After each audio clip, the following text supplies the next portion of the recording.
Cambridge Analytica was a firm that Donald Trump used during the 2016 election. They bragged about how they could do psychographic information on people in social media, especially on Facebook, and how they could use it to turn out voters. And there's good reason to believe that they did do that and that it was at least somewhat successful. And obviously Donald Trump won, and he spent a fraction of the money that Hillary Clinton did on media, but he spent it largely on Facebook and digital media, which turned out to be a far more savvy move. Now, it turns out there is a significant problem with that. It looks like Cambridge Analytica did not acquire that information legally. Oh boy. So New York Times with a huge story on this. First, they explain the background. The firm had secured a $15 million investment from Robert Mueller, the wealthy Republican donor, and wooed his political advisor, Stephen K. Bannon, with the promise of tools that could identify the personalities of American voters and influence their behavior. Now, at the time they did that, they actually didn't have those tools. So they had to get them in a hurry, and they wound up securing them. But again, not in a way that apparently is legal. So let's give you more background. The firm harvested private information from the Facebook profiles of more than 50 million users without their permission, according to former Cambridge employees, associates, and documents, making it one of the largest data leaks in the social network's history. The breach allowed the company to exploit the private social media activity of a huge swath of American electorate, developing techniques that underpinned its work on President Trump's campaign in 2016. So it's one thing if you've got legal access to Facebook and you use that in the campaigns. That's perfectly acceptable. In fact, I think that it's pretty smart. But when you illegally get the information of 50 million users, then we've got a massive problem. Their CEO is a guy named Nix. Let's talk about that background. Mr. Nix and his colleagues courted Mr. Mercer, who believed a sophisticated data company could make him a kingmaker in Republican politics, and his daughter Rebecca, who shared his conservative views. Mr. Bannon, who was intrigued by the possibility of using personality profiling to shift America's culture and rewire its politics, recalled Mr. Wiley and other former employees.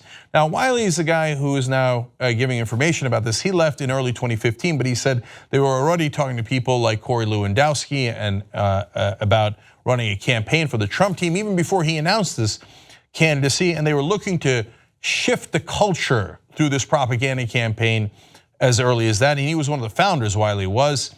And he had worked on Obama's campaign and eventually grew disgusted with how Cambridge Analytica was using the information.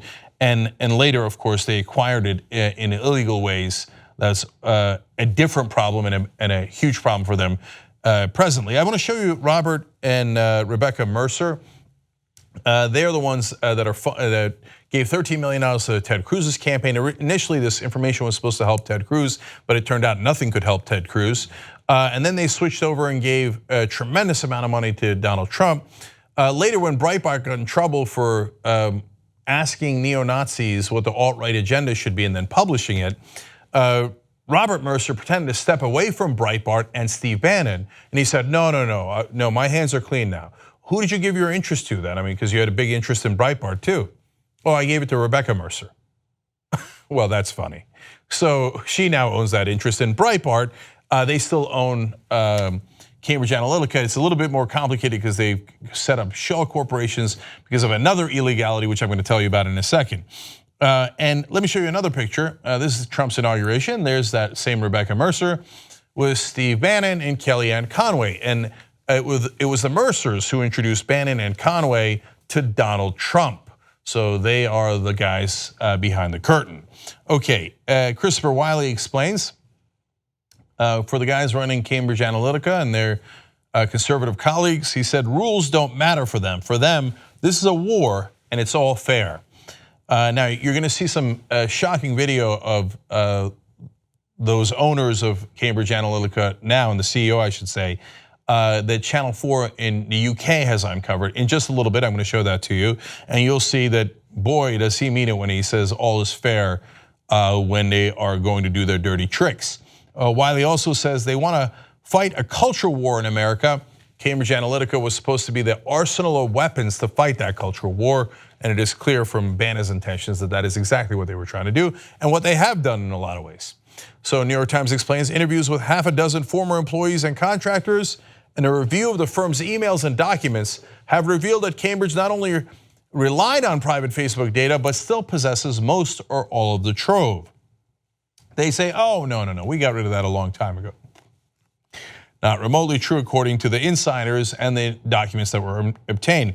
While Mr. Nix has told lawmakers that his company does not have the Facebook data, a former employee said that he had recently seen hundreds of gigabytes on Cambridge servers and that the files were not even encrypted. Okay, so Cambridge Analytica lying, wow, they would never.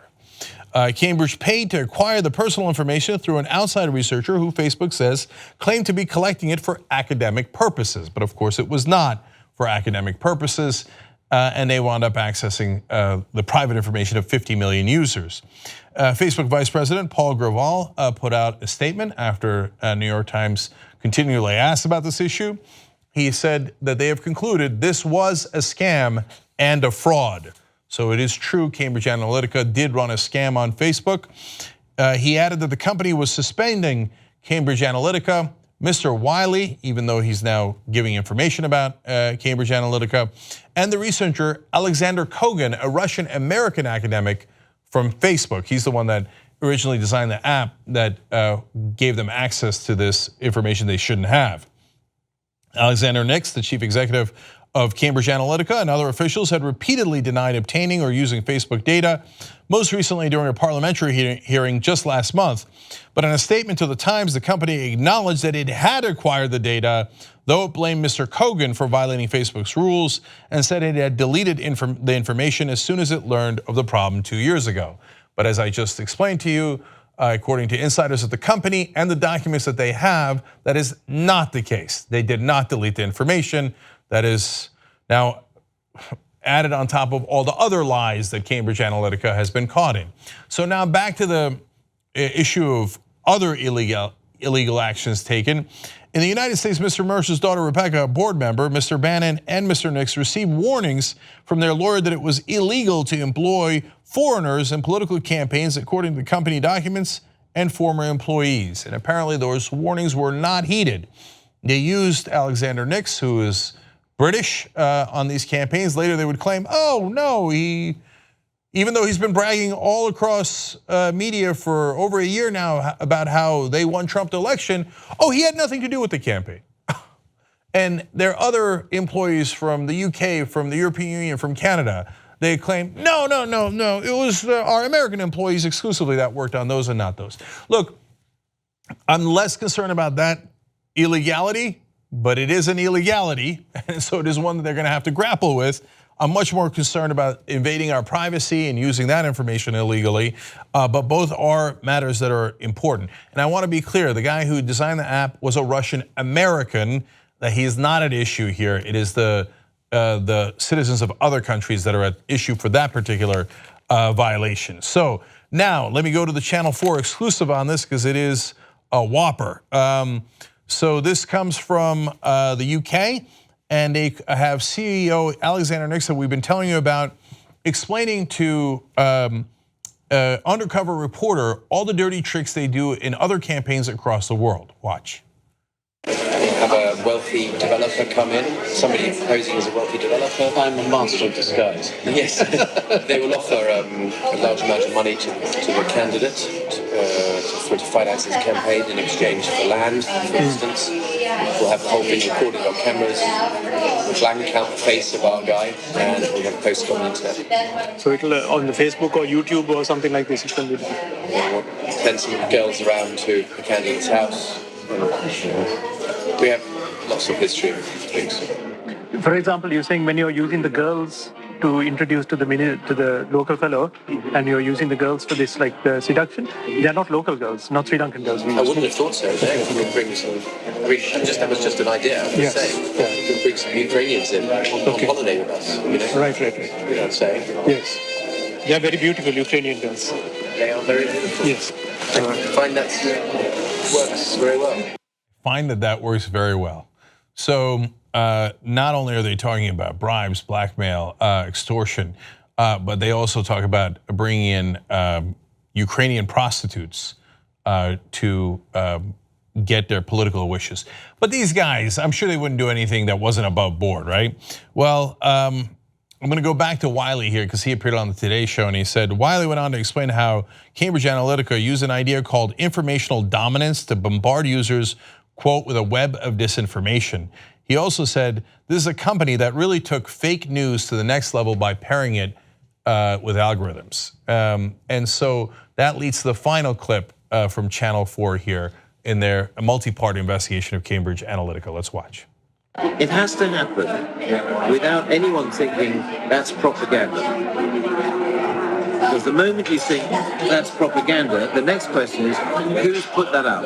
Yes. So we have to be very subtle.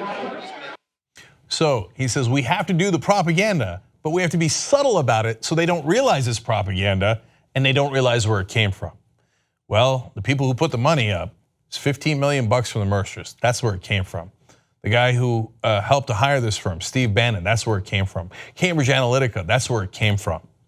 Now we know.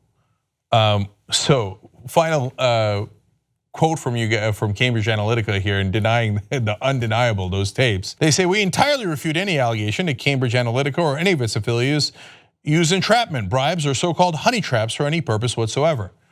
All the things you just saw them say to an undercover reporter. Using prostitutes to try to entrap politicians is called a honey trap. And they say, we routinely undertake conversations with prospective clients to try to tease out any unethical or illegal intentions. That's hilarious. No. We were saying all those illegal things to try to see if we can capture them having any illegal intentions. Well, did you turn them in? No. Then when were you going to spring that trap on them? Or perhaps, just like we can see with our own eyes, it was you who had illegal intentions and clearly stated it on that camera that you didn't know was there. But you did think it was a client, and you told that client you were willing to do all of those illegal things.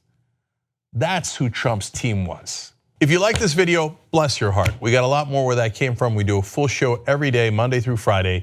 Come enjoy it ad-free by becoming a member, tytnetwork.com/join.